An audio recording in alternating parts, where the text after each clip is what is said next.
vamos partir para aquela pausa estratégica para a gente entender, recapitular o sentido e o propósito desse curso, tá? Eu queria lembrar vocês disso, porque a gente tem que saber o que é que a gente está fazendo aqui o tempo todo. A gente tem que lembrar o que é que a gente está fazendo aqui o tempo todo, né?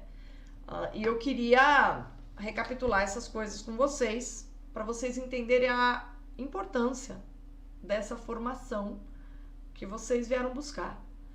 Em primeiro lugar, o fato de eu estar dando esse curso tem a ver com o fato de eu estar percorrendo esse caminho eu também, tá? Em 2016, depois de ter me feito perguntas, né? E ter entendido os limites da própria filosofia moderna, os limites de toda organização universitária, etc. Eu falei, bom, seja como for, independente do que eu faça na vida, eu preciso reler filosofia antiga tudo de novo, mas tudo de novo mesmo, do começo ao fim, 2016. E é o que eu tenho feito de lá para cá, tá? Ainda que eu tenha lido diálogos platônicos, obras de Aristóteles, ao longo de toda a vida, eu o fiz de maneira que eu considero desorganizada. E de 2016 para cá, eu resolvi colocar em ordem todas essas leituras.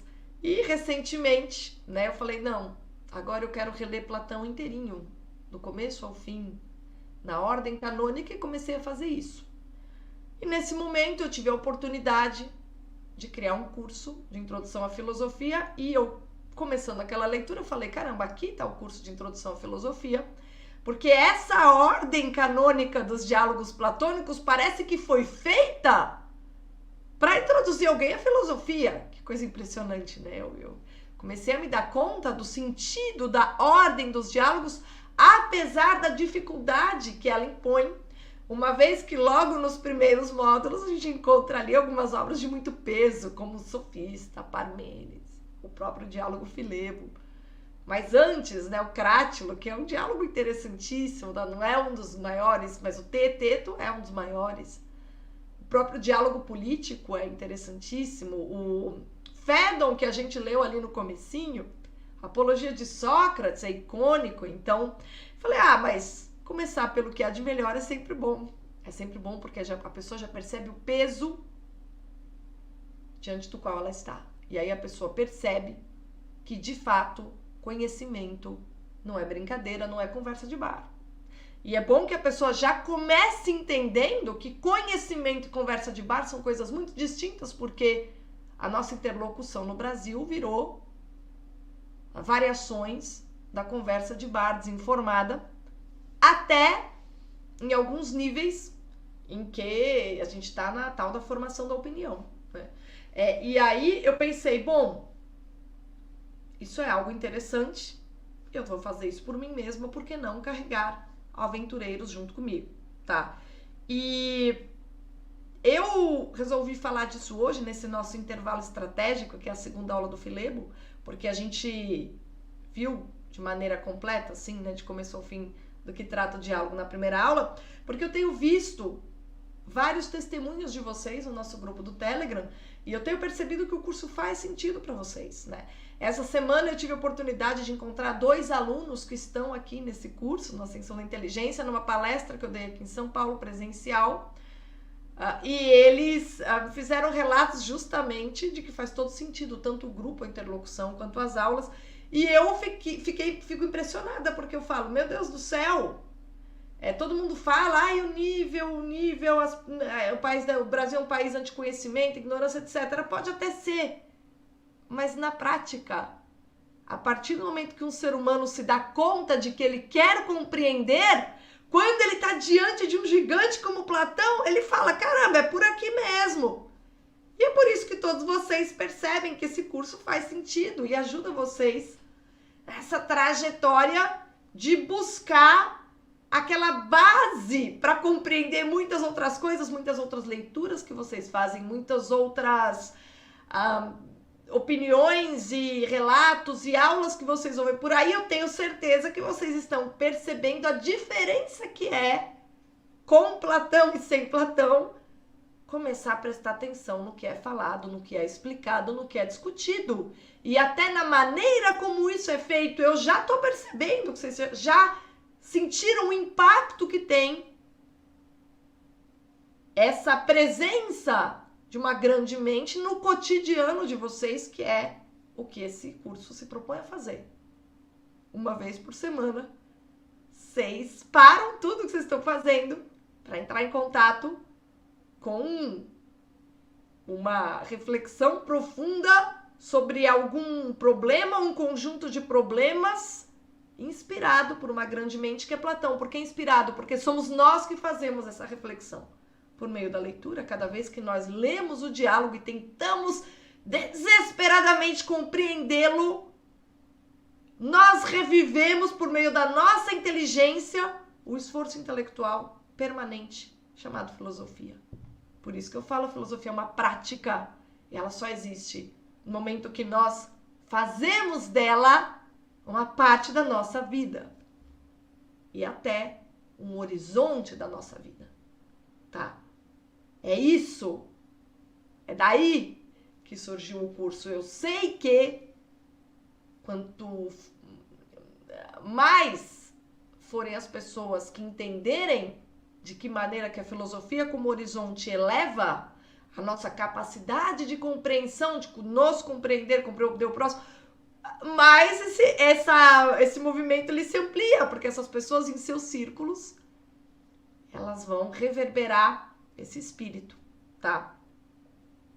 Agora, a pergunta fundamental que eu acho que vocês devem se fazer é para onde o curso das coisas está nos levando, né?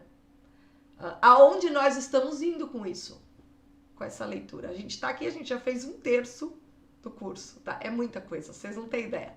Vocês leram algumas das obras mais importantes da história do pensamento do Ocidente, tá? O Diálogo Sofista é simplesmente uma das maiores reflexões sobre o fenômeno da mentira. E justamente para pensar sobre o fenômeno da mentira e sobre o seu impacto profundo na história do mundo, ele é obrigado a delinear ali uma teoria do erro. Por que nós erramos? Meu Deus do céu, por que o ser humano erra? Por que nós somos falhos? Por que a inteligência é falha? O que faz com que a inteligência seja falha? A inteligência é essa faculdade que nos conecta com a verdade, por outro lado. Tudo isso no mesmo diálogo. O poder desse diálogo, ele está nas entrelinhas de toda a história da filosofia, e vocês já têm isso. Qualquer livro de filosofia da linguagem, todas as tendências contemporâneas que vocês abrirem, vocês vão se dar conta de que com isso em mente, a leitura de vocês vai ter um outro nível de maturidade. Um outro nível, tá? Não é só amadurecimento intelectual que o contato com Platão nos traz, mas é também base. O que é ter base? É saber quais são os problemas que estão sendo discutidos nos momentos que nós envolvemos com qualquer discussão. Várias pessoas têm me perguntado, nossa, eu não consigo discutir, eu não consigo persuadir, eu não consigo mostrar para o próximo o que eu estou pensando, eu não consigo me expressar. E eu olho e falo, putz, é claro que a pessoa não consegue, ela não tem base. Ela não consegue sequer fazer um mapa mental dela própria, né? Então, voltando à pergunta, para onde esse curso nos leva, né? Para onde? Aonde nós estamos indo? E eu queria lembrar vocês, né? Arqueologia. Arqueologia é uma disciplina que eu pensei em fazer quando eu era mocinha também. Arqueologia é aquela atividade, eu acho maravilhoso, né? De desenterrar um passado. O que é arqueologia na prática, tá? Pega o pincelzinho, você vai lá desenterrar um passado apto a nos explicar o que nós somos e por que razões. Então, assim, pensem na ciência da arqueologia, que é o que a gente está fazendo aqui conosco. Com a nossa individualidade, com a nossa personalidade, com a nossa mentalidade. Quem vai para Roma quer ver o Coliseu, né? Quem passa perto de Nápoles quer ver Pompeia e Herculano. A gente tem curiosidade com essas ruínas. A arqueologia é muito engraçado porque no campo da economia e da cultura, a arqueologia ela é fundamental até como atividade econômica na Europa. Por quê? Porque todas as pessoas elas querem ver de onde elas vieram. os resquícios do nosso passado. É mais ou menos a mesma sensação que a gente tem quando a gente ouve histórias sobre familiares que nós não conhecemos, né?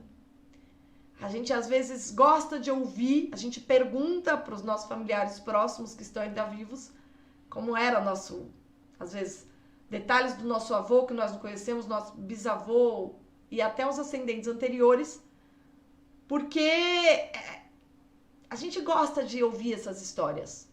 De onde veio a família, de que cidadezinha, ou se já esteve desde sempre no Brasil, se todas as partes da família são daqui, ainda mais o Brasil, né, que é um país com gente de todo lugar, né, que, caramba, independente do quão antiga seja a família, é um país de influência europeia com uma população local, onde houve um cruzamento e uma convivência entre essas. Claro que teve muita briga, mas a convivência predominou, né? E aí a gente gosta de saber do nosso passado. E eu não sei quanto a vocês, né? É engraçado porque meus pais são pessoas práticas, que gostam de trabalhar. Trabalharam desde muito, muito jovens. E mesmo meus avós, eu não tinha identificação com ninguém da minha família. Identificação pessoal. Ah, eu pareço com X. A não ser com alguns traços de caráter. E eu gostava muito de ouvir as histórias de um bisavô meu, que veio da Itália, chama Francisco, meu bisavô materno. Ele veio da Itália ser chefe de estação em Ribeirão Preto. E eu adoro ouvir as histórias dele, eu adorava desde criança, né? E quanto mais eu fui crescendo, mais eu fui gostando de ouvir. E o que eu sei dele, eu nunca conheci meu bisavô. Mas eu sei que ele tinha um busto do Beethoven e um busto do Wagner na sala. Eu sei que ele exerceu jornalismo e foi tradutor.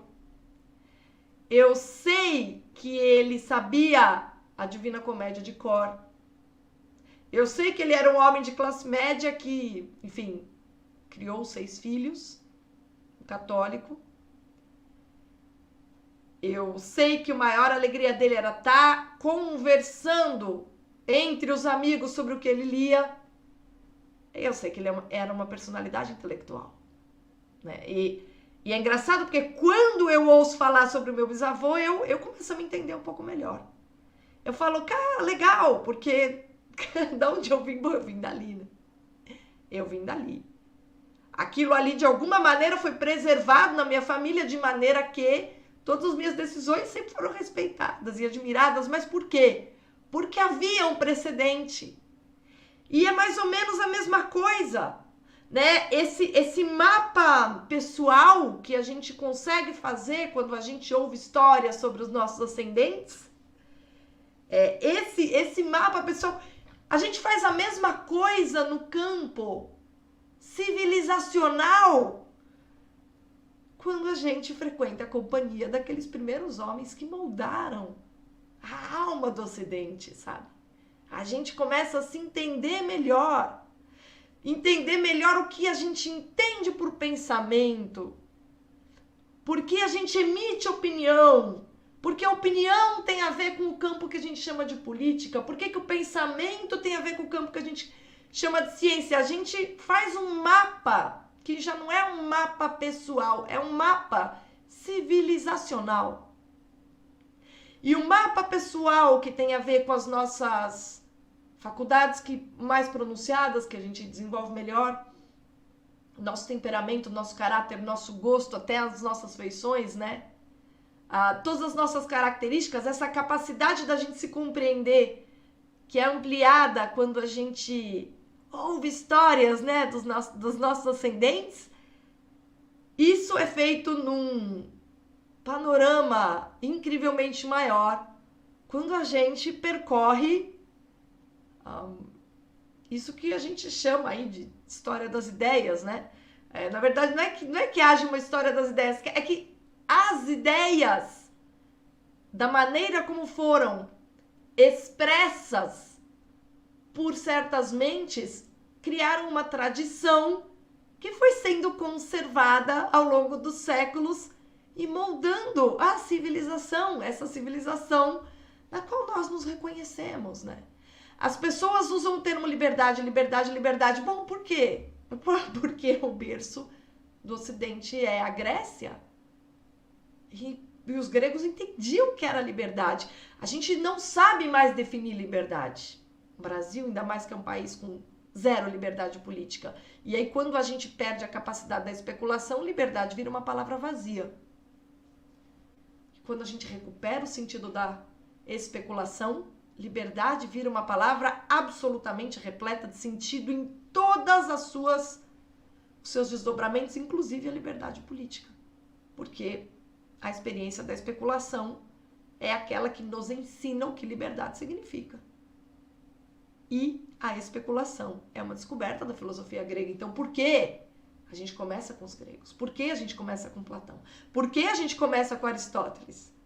Caramba, é a maneira que a gente tem de fazer o nosso mapa civilizacional, de nos compreender, de entender o que é um mundo que de alguma maneira nós amamos e ao qual nós nos sentimos ligados, mas a gente sente que a gente está perdendo. E a gente não quer perder. A gente não quer perder o mundo que a gente sabe que tem nos feito bem. E aí, o que é absolutamente necessário, qual é a necessidade que todos vocês sentem, eu percebo pelos comentários de vocês, no grupo do Telegram, nas conversas pessoais. Bom, quando as pessoas que sentem que perderam o vínculo com suas próprias referências se dão conta de que vale a pena recuperar esse vínculo, elas entendem que a filosofia grega é um começo absolutamente inevitável. E é para isso, e é para lá que esse curso está nos levando. Né? Qual que é o nosso objetivo, no final das contas? Estou falando isso porque essa semana a gente passou conversando sobre o fato de esse curso ser um plano de longo prazo, que não vai terminar em um ano, que vai ter um segundo ano, um terceiro, um quarto, até que a gente seja capaz de sentir que a gente renovou o vínculo com as nossas referências fundamentais do mapa civilizacional chamado Ocidente. Porque se cada indivíduo perder esse vínculo, é aí que o Ocidente cai. Enquanto houver indivíduos renovando esse vínculo, o Ocidente permanece. Ou, no mínimo, ruínas dele. E aí, dentro de nós, é como se a gente visitasse, ao ler Platão, é como se a gente visitasse Pompeia, visitasse o Coliseu, visitasse o templo de Agrigento que a gente vai quando a gente passa pela Sicília. A gente visita e a gente entende, a religião, o mistério, a especulação, tudo isso compõe isso que nós somos. E por isso que, por exemplo, liberdade é um valor importante para nós. Porque todos esses componentes estão na origem do que nós somos. E é uma tradição que nos antecede e que nos abraça e que tem conosco uma relação que é como se fosse uma capa protetora. Né? A nossa tradição, ela é aquele amplo abraço, né, metafórico, dentro do qual a gente se sente seguro e abrigado.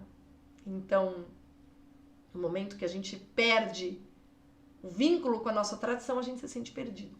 Perdido como Ulisses, né? Até chegar em casa. E aí, por isso que a gente tem niilismo, depressão,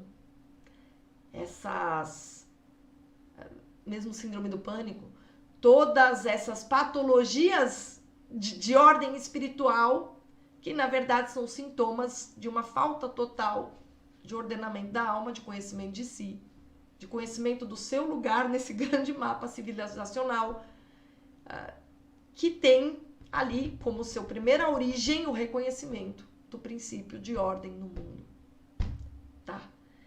E quando a gente é refém de uma falta de consciência quanto ao princípio de ordem, a gente fica perdido. Então, por último, né? Aonde a gente está indo? Qual é o sentido desse curso? É justamente conservar o vínculo com os pilares da civilização que nós valorizamos e que nós realmente desejamos conservar. Na prática, não só da boca para fora, na prática. Estou dizendo isso porque eu tenho observado, inclusive, que muitas pessoas que procuram se aprimorar, se compreender, mapear as ideias dentro de si, são pessoas que fazem isso pelos filhos.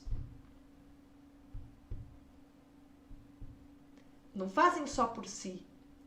Fazem porque percebem que tem uma responsabilidade com aquele que elas vão deixar aqui. Esse é o ponto. As pessoas falam, como é que eu vou ajudar alguém a se achar se eu mesmo talvez esteja um pouco perdida? E essa consciência faz com que vocês tenham essa coragem de enfrentar as obras. Depois vocês descobrem que nem é tão difícil assim de enfrentar, porque elas são extraordinárias, dessa mente espetacular que foi Platão, que deu o tom de tudo isso que a gente chama de filosofia, que até hoje é a prática que nos permite ordenar na nossa mente, inclusive, a relação que nós temos com o mundo e a percepção do que é que nós estamos fazendo aqui. Né? O sentido, para que a vida tenha sentido, para que a gente seja capaz de reconhecer plenamente o sentido do mundo, o sentido da vida, para que a gente seja capaz disso, trazer a filosofia para o cotidiano, é assim uma espécie de ponte para que a gente seja capaz de fazer isso. É um instrumento, eu não gosto do termo, mas é um conjunto de exercícios que nos habilitam a fazer isso por nós e por aqueles que nós não queremos deixar perdidos quando a gente já não estiver aqui. Tá? Então, é profundo o que a gente está fazendo aqui, tá? Só queria recordar vocês, o que a gente está fazendo aqui é um negócio profundo. Não é diversão, não é hobby, não é brincadeira, né? É um negócio sério. A capacidade de compreender é uma conquista árdua. Não é algo que você consegue bebendo no bar. Tem que ter um pouquinho de esforço mesmo, tá? Mas como eu sou gentil, hoje eu tô fazendo essa pausa estratégica pra gente pensar em tudo que a gente conquistou até aqui, porque, como eu disse, não foi pouca coisa.